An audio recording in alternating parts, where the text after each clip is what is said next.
नमस्कार। दिन भर की बड़ी खबरों के विश्लेषण के कार्यक्रम सुनिए सच में आपका स्वागत है। मैं हूं मुकेश कुमार। तो दोस्तों शुरू करते हैं आज का सुनिए सच। आज की खास खबरों पर नजर डालते हुए मीटू मामले में फंसे अकबर को झटका, रमानी अवमानना के आरोपों से बरी। पंजाब स्थानीय निकाय चुनाव में कांग्रेस ने किया अकाली बीजेपी का सफाया। जाटों की नाराजगी से घबराए शाह ने की बैठक, 40 लोकसभा सीटों पर खतरा। कोर्ट ने कहा राजद्रोह कानून से असहमति की आवाज चुप नहीं करा सकते।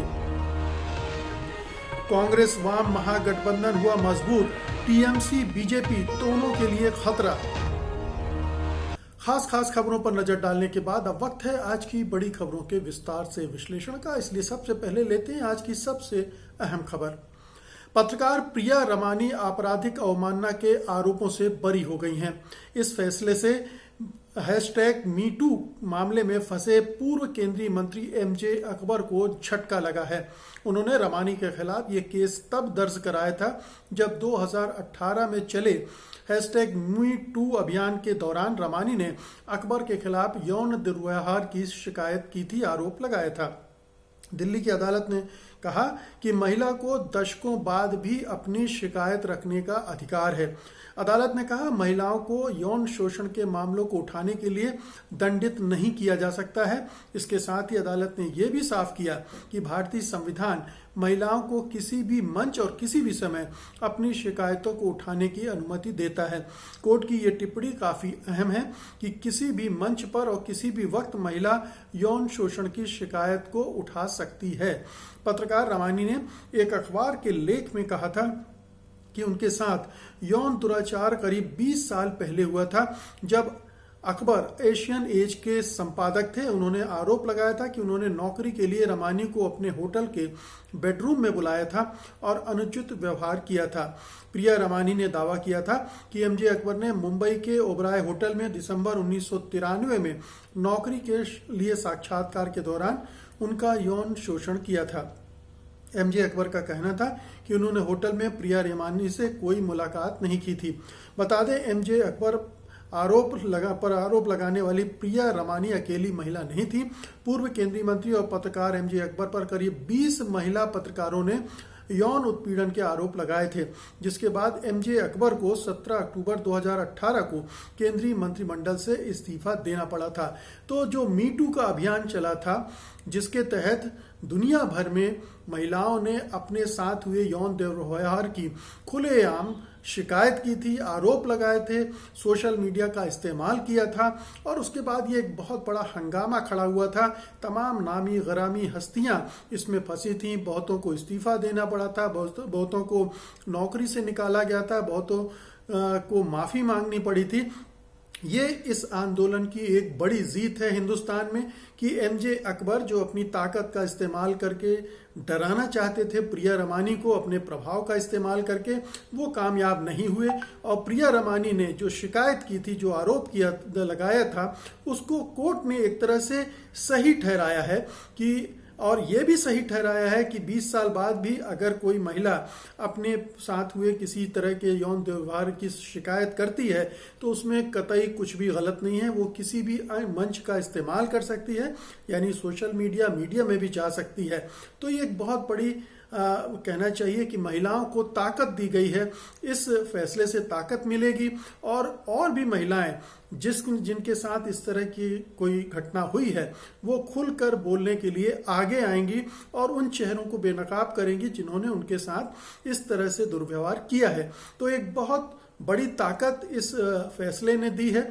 निश्चित रूप से एमजे अकबर हो सकता है कि इसके बाद ऊंची अदालत का रुख करें, लेकिन जिस आधार पर कोर्ट ने यह फैसला सुनाया है वो बहुत पुख्ता लगता है कि महिलाओं को किसी भी समय कहीं भी ये अपनी शिकायत दर्ज कराने का अधिकार है और रमानी ने कुछ भी गलत नहीं किया है। तो ये जो हमारे देश में महिला नारीवादी आंदोलन है, नारी के अधिकारों की लड़ाई है, उसके मामले में ये एक मील का पत्थर साबित हो सकता है। ये फैसला देखना है इसके बाद अकबर साहब का रुख बदलता है, वो अंदाजे अकबर में रहते हैं या ज़मीन पर आते हैं, उन्हें कायदे से अब माफ़ी मांगनी चाहिए उन तमाम महिलाओं से, रमानी समेत, जिन्होंने उनके व्यवहार को लेकर शिकायत की हैं, खुल्ला शिकायतें की हैं, और माफ़ी मांग कर अपने पापों को के प्रायश्चित के लिए कम से कम इतना तो वो कर ही सकते हैं। अगली खबर लेते हैं। पंजाब के स्थानीय निकायों के चुनाव में कांग्रेस की आंधी चली है, जिसमें सभी विरोधी दल साफ हो गए हैं। पंजाब कांग्रेस अध्यक्ष सुनील जाखड़ ने प्रेस कॉन्फ्रेंस में कहा कि 7 नगर निगमों में से सभी 7 में कांग्रेस को जीत मिली है, जबकि एक नगर निगम मोहाली का नतीजा कल आएगा। इसके अलावा नगर कौंसिल और नगर पंचायत के चुनाव में से 109 में से 104 के नतीजे अब तक घोषित हुए हैं और इनमें से 98 कांग्रेस जीत चुकी है, जबकि 5 सीटों के नतीजे अभी आने बाकी हैं।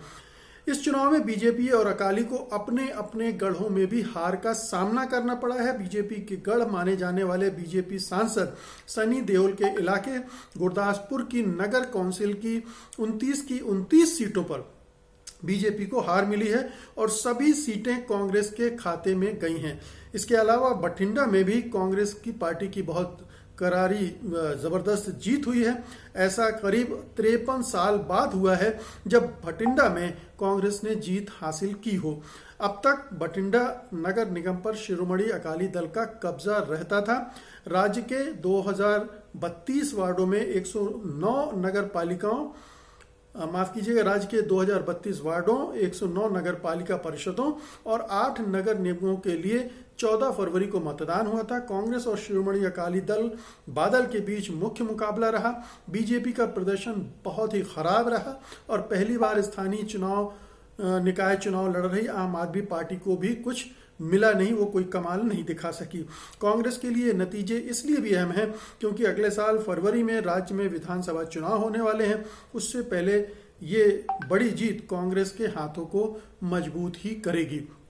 तो किसान आंदोलन की हवा चल रही है और उस हवा पर सवार कांग्रेस, ये बहुत अच्छा मौका था स्थानीय निकाय के चुनावों का और उसका भरपूर फायदा कांग्रेस को मिला है। ये हवा, ये आंधी 2022 तक 22 तक चलती रहेगी कि नहीं, ये कहना मुश्किल है। लेकिन अभी किसानों में जो गुस्सा है बीजेपी के खिलाफ, अकाली दल के खिलाफ, वो उसका फायदा कांग्रेस को भरपूर मिला है और उसने पंजाब में अपनी पकड़ इन स्थानीय निकाय चुनाव के जरिए और भी मजबूत कर ली है। चुनाव के पहले निश्चित रूप से ये एक बड़े टॉनिक की तरह काम करेगा प्रदेश कांग्रेस के लिए, प्रदेश के नेतृत्व के लिए, अमरिंदर सिंह के लिए ये एक बहुत बड़ी जीत है, उपलब्धि है। बीजेपी के लिए एक बहुत ही कठोर संदेश है। बेशक बीजेपी का बहुत कुछ दांव नहीं लगा था पंजाब में, लेकिन जितना भी लगा था वो भी साफ हो गया है और एक कड़ा संदेश पंजाब ने बीजेपी को भी दिया है और अकाली दल को भी दिया है कि अकाली दल ने जिस तरह से बीजेपी के साथ मिलकर इन कानूनों को लागू करवाया था और जब आंदोलन खड़ा हो गया तो उसने पाला बदल लिया, तो ये उसके लिए भी एक संदेश है। तो आने वाले विधानसभा चुनाव के पहले कांग्रेस की ये जीत मिलना उसके लिए बहुत बड़ी कहना चाहिए हौसला अफजाई है और इसका फायदा दूसरे राज्यों में भी उसे मिल सकता है, खासतौर से हरियाणा में। तो देखना है कि आने वाले समय में किसान आंदोलन क्या टर्न लेता है और उसका भविष्य में कांग्रेस को फायदा कितना मिलता है या नहीं मिलता है। अगली खबर का रुख करते हैं। किसान आंदोलन को लेकर गृह मंत्री अमित शाह ने मंगलवार को भारतीय जनता पार्टी के अध्यक्ष जेपी नड्डा, कृषि मंत्री नरेंद्र तोमर के अलावा पंजाब, हरियाणा, पश्चिमी उत्तर प्रदेश और राजस्थान के नेताओं के साथ बैठक की। सूत्रों के हवाले से कहा जा रहा है कि इस दौरान शाह ने पार्टी नेताओं से कहा कि वे अपने अपने क्षेत्र के प्रदर्शनकारी किसानों के पास जाकर उनको तीनों कृषि कानूनों के लाभ समझाएं, खासकर जाट बहुल इलाकों में जाकर। सूत्रों के मुताबिक शाह ने नेताओं से कहा कि वो ये सुनिश्चित करें कि जो लोग किसानों को कथित तौर पर गुमराह कर रहे हैं उन्हें बराबर लोगों से जवाब दिलवाएं। बता दें, किसान आंदोलन को लेकर मोदी सरकार की चिंताएं बहुत बढ़ रही हैं। उन्हें इस आंदोलन से अब अपने वोट बैंक को खोने का खतरा डर सताने लगा है, चाहे वो यूपी में हो, राजस्थान में या फिर हरियाणा में। अगर पश्चिमी उत्तर प्रदेश की बात करें तो जाट बहुल इलाकों में लगभग सभी सीटें बीजेपी की ही मानी जाती हैं। जाट जो कि इस इलाके में बड़ी संख्या में है और किसान है, का लगभग 70% वोट बीजेपी को पिछले चुनाव में मिला है। 2014 के लोकसभा चुनाव की बात करें तो पश्चिमी उत्तर प्रदेश में 9 जाट बाहुल्य सीटें बीजेपी के खाते में गई थी। 2017 के विधानसभा चुनाव में लगभग 44 जाट बाहुल्य विधानसभा सीटों में बीजेपी को 37 सीटों पर जीत मिली थी। ये गणित बताता है कि अब ये जो बीजेपी को वोट मिला था वो खतरे में पड़ गया है, क्योंकि किसान आंदोलन में कृषि कानूनों का विरोध करने वालों में जाटों की बड़ी संख्या है। राकेश टिकैत के आंसुओं के बाद से ये हरियाणा से लेकर पंजाब, राजस्थान और उत्तर प्रदेश और उत्तराखंड में भी बीजेपी के खिलाफ होते हुए देखे जा सकते हैं। इसी लहर को देखते हुए बीजेपी को लगभग 40 लोकसभा सीटों पर नुकसान होने का डर सताने लगा है। तो बीजेपी को जाटों के, अभी तक पंजाब में चूंकि उसका कोई बहुत ज़्यादा स्टेक दांव पर नहीं था, इसलिए वो चिंता नहीं कर रही थी। हरियाणा एक छोटा प्रदेश है, उसमें भी उसे लग रहा था कि मामला संभाल लिया जाएगा। लेकिन अगर उत्तर प्रदेश पर इसका असर पड़ता है, उत्तर प्रदेश तो एक साथ काफ़ी सीटें लोकसभा की वहाँ से आती हैं, और वहाँ अगर इस खास तौर पर पश्चिमी उत्तर प्रदेश की लोकसभा सीटों पर बहुत असर पड़ता है और उसका थोड़ा असर और भी आसपास के सीटों पर पड़ता है, तो ये जो बीजेपी का 2024 का अभियान है उस पर बहुत बड़ा खतरा मंडरा सकता है। तो बीजेपी को चिंता तो सता रही है कि खासतौर से जाटों में जो गुस्सा है, जाट जिस तरह से लामबंद हो रहे हैं बीजेपी के खिलाफ, उससे नाराजगी तो है। लेकिन जो रवैया दिख रहा है शाह का मीटिंग में, जो सूत्रों के हवाले से खबर आई हैं, उनसे ये लगता है वो कृषि कानून को अभी भी सही मानने पर और जाटों के गले में उतारने की कोशिश कर रहे हैं कि ये सब अच्छा ही है, आपको गुमराह कर दिया गया है। अब ये जो रणनीति है ये कैसे काम आएगी ये शाह ही जानते हैं या उनके नेता जानते होंगे, लेकिन लगता नहीं है कि जिन कानूनों को जाट काले कानून कह के ठुकरा चुके हैं, ये मांग कर चुके हैं, आंदोलन कर चुके हैं, धरने पर बैठ चुके हैं, ट्रैक्टर रैलियों में हिस्सा ले चुके हैं कि ये कानून वापस लिए जाएं, उन कानूनों को वापस लेने की कोई चर्चा ही पार्टी ना करे और ये कहे कि आप इनको ऐसे ही स्वीकार कर लीजिए थोड़े बहुत रद्दोबदल के साथ, तो बहुत मुश्किल लगता है। ये ज़रूर है कि योगी आदित्यनाथ अपनी ताकत का भी इस्तेमाल कर रहे हैं, किसानों को फंसाने, डराने, धमकाने, उसका कुछ असर पड़ जाए, लेकिन वो थोड़ा खामोश हो सकते हैं। चुनाव में वो अपनी खामोशी से जवाब भी दे सकते हैं। तो अब बीजेपी फंस गई है, उसे घबराहट तो हो रही है, लेकिन वो अपनी लाइन बदलने को तैयार नहीं है, वो सुधरने और बदलने के लिए तैयार नहीं हो रही है। अगली खबर लेते हैं। ऐसे समय जब राजनीतिक विरोधियों को कुचलने और असहमति की आवाज को दबाने के लिए राजद्रोह के कानून का दुरुपयोग करने का आरोप केंद्र व राज्य सरकारों पर लगने लगा है, दिल्ली की एक अदालत ने एक बहुत ही महत्वपूर्ण फैसला दिया है। अदालत ने कहा है कि शांति व कानून व्यवस्था बनाए रखने के लिए राजद्रोह का कानून बहुत ही कारगर हथियार है, पर बदमाशों को दबाने के नाम पर असहमति की आवाज को चुप नहीं कराया जा सकता है। अतिरिक्त सत्र न्यायाधीश धर्मेंद्र राणा ने देवीलाल बर्दक और स्वरूप राम को फेसबुक पर कथित फर्जी पोस्ट के मामले में जमानत देते हुए कहा कि धारा 124A यानी जो राजद्रोह की धारा है, गंभीर बहस का मुद्दा है। पुलिस ने आरोप लगाया कि बर्दक ने फेसबुक पर एक वीडियो अपलोड किया था और उसके साथ टैगलाइन लगाई थी, दिल्ली पुलिस में विद्रोह हो गया है, और 200 पुलिस अफसरों ने सामूहिक इस्तीफे दे दिए हैं। जज ने कहा कि इस टैगलाइन के आधार पर इसे राजद्रोह का मामला माना जाए, इस पर गंभीर बहस हो सकती है। इस तरह की फर्जी खबरों को राजद्रोह के दायरे में लाया ही नहीं जा सकता है। ये सुप्रीम कोर्ट का आदेश बहुत पहले कह चुका है कि जब तक आप किसी वायलेंट एक्टिविटी में शामिल नहीं होते हैं, आप हिंसा को उकसाते नहीं हैं, हिंसा नहीं करते हैं, तब तक ये राजद्रोह के अंतर्गत नहीं आता। केवल जुबानी और कुछ कह देने से ये नहीं होता। फर्जी खबर अगर है तो उसकी सज़ा अलग से मिल सकती है, दी जा सकती है, लेकिन राजद्रोह का कानून इस तरह से इस्तेमाल नहीं किया जा सकता। जी टीवी ने भी फर्जी खबर दिखाई थी जेएनयू की, अर्णब गोस्वामी का चैनल भी रिपब्लिक टीवी भी फर्जी खबरें दिखा चुका है, बहुत सारे चैनल फर्जी खबरें दिखा चुके हैं। तो क्या उनके खिलाफ राजद्रोह के मुकदमे होंगे? क्या उन सभी पत्रकारों को, एंकर को राजद्रोह के आरोप में अंदर कर दिया जाएगा? लेकिन दिक्कत यह है कि ये सरकार राजद्रोह और यूएपीए के कानून का दुरुपयोग कर रही है और इसीलिए पिछले 3 सालों में इसमें असाधारण वृद्धि हुई है। हालांकि कोई मामला सिद्ध नहीं हो पा रहा है अदालतों में और ये केवल डराने, धमकाने, परेशान करने और लंबे समय तक जेल में बंद रखने का हथियार के रूप में इस्तेमाल हो रहा है और किसी भी तरह की असहमति को, आंदोलन को कुचलने के लिए इसका इस्तेमाल किया जा रहा है। लेकिन ये ज़रूर है कि ये गैर कानूनी है, असंवैधानिक है, भले ही सरकार इसका जिस तरह से भी इस्तेमाल कर रही हो। और अब आज की अंतिम खबर लेते हैं। पश्चिम बंगाल के चुनाव में कांग्रेस और लेफ्ट वाले महागठबंधन के और मजबूत होने से सवाल उठने लगे हैं कि क्या ये गठबंधन चुनावी लड़ाई को तिकोना बनाने में कामयाब होगा और ये गठबंधन क्या बीजेपी का वोट काटेगा या टीएमसी का। 28 फरवरी को कोलकाता के ब्रिगेड परेड मैदान में रैली के जरिए अपना अभियान शुरू करने जा रहे इस महागठबंधन को उम्मीद है कि बीजेपी और टीएमसी से आजिज आ चुके लोग विकल्प के तौर पर अब की उसे ही चुनेंगे। फिलहाल लेफ्ट और कांग्रेस में 230 सीटों पर तालमेल हो चुका है। इसमें कांग्रेस के हिस्से 92 सीटें आई हैं। हालांकि वो करीब 108 सीटों पर चुनाव लड़ना चाहती है। दोनों पार्टियां इस गठबंधन को विस्तार देने में जुटी हुई हैं। इसी वजह से सहयोगी दलों के लिए 64 सीटें छोड़ी गई हैं। इनमें फुरफुरा शरीफ के पीरजादा अब्बासी की पार्टी इंडियन सेकुलर फ्रंट के अलावा एनसीपी और राजद जैसे दलों को शामिल करने के प्रयास भी चल रहे हैं। मौजूदा राजनीतिक परिदृश्य में यह गठबंधन सत्ता के दोनों प्रमुख दावेदारों यानी टीएमसी और बीजेपी के लिए खतरा बन सकता है। 2011 के बाद लेफ्ट और कांग्रेस की राजनीतिक जमीन लगातार खिसकती रही है, लेकिन अब की ये गठबंधन टीएमसी और बीजेपी का विकल्प बनने का दावा कर रहा है। वैसे इससे पहले भी ये दोनों पार्टियां पिछले चुनाव में हाथ मिला चुकी हैं, लेकिन नतीजा कोई खास नहीं रहा।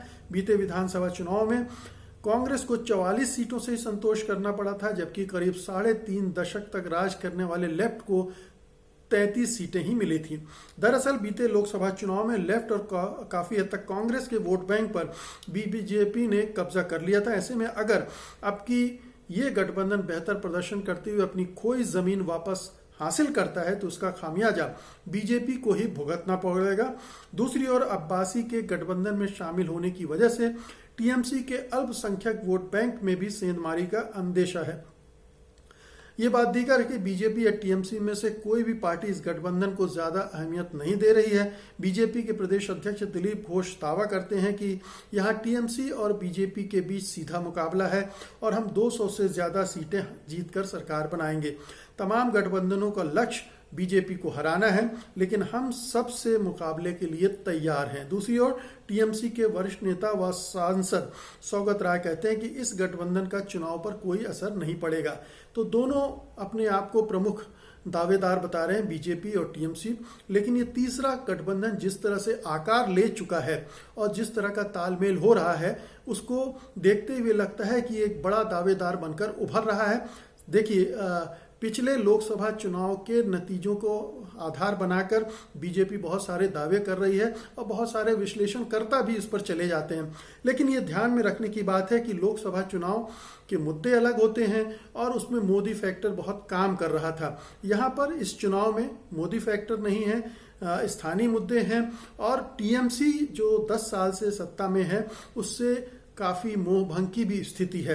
तो जो मोह भंग हो रहा है, वो जो टीएमसी का वोटर है वो बीजेपी की तरफ जाएगा या नहीं जाएगा, वो बड़ा कहा नहीं जा सकता। एक तो दूसरी बात यह है कि लोकसभा के चुनाव में हो सकता है कि लेफ्ट पार्टी को वोट देने वाले, कांग्रेस पार्टी को वोट देने वाले चले गए हों, लेकिन वो वहां रुक गए हैं ऐसा नहीं कहा जा सकता, क्योंकि अब ये फिर से स्थानीय चुनाव है, कोई लोकसभा या केंद्र की सरकार चुने जाने वाला चुनाव नहीं है। इसलिए बहुत सारी गुंजाइशें अब बन रही हैं इस फ्रंट के लिए। देखना ये कि अपनी ये कैंपेन किस तरह से चलाता है और जो पोलराइजेशन की पॉलिटिक्स बिसात बिछा रखी है बीजेपी ने, उसमें वो अपने दांव, अपने मोहरे कैसे चलता है। अभी तक अगर ये फुरफुरा शरीफ के पीरजादा साहब जुड़ रहे हैं, एनसीपी आरजेडी के जुड़ रहे हैं और अगर ओवैसी फैक्टर को कम किया जा सका तो जाहिर है कि इनके लिए बहुत बड़ी संभावना खुल सकती है और तितरफा चुनाव अगर होता है तो बाजी किसके हाथ लगेगी ये कहना मुश्किल है। तो दोस्तों ये थी आज की खास खबरें और उनका विश्लेषण। उम्मीद है कि आपने इन्हें पसंद किया होगा और आप इस वीडियो को लाइक करेंगे और बड़े पैमाने पर शेयर भी करेंगे। अब मुझे अनुमति दीजिए। नमस्कार। सत्य हिंदी का ऐप डाउनलोड करें गूगल प्ले स्टोर पर।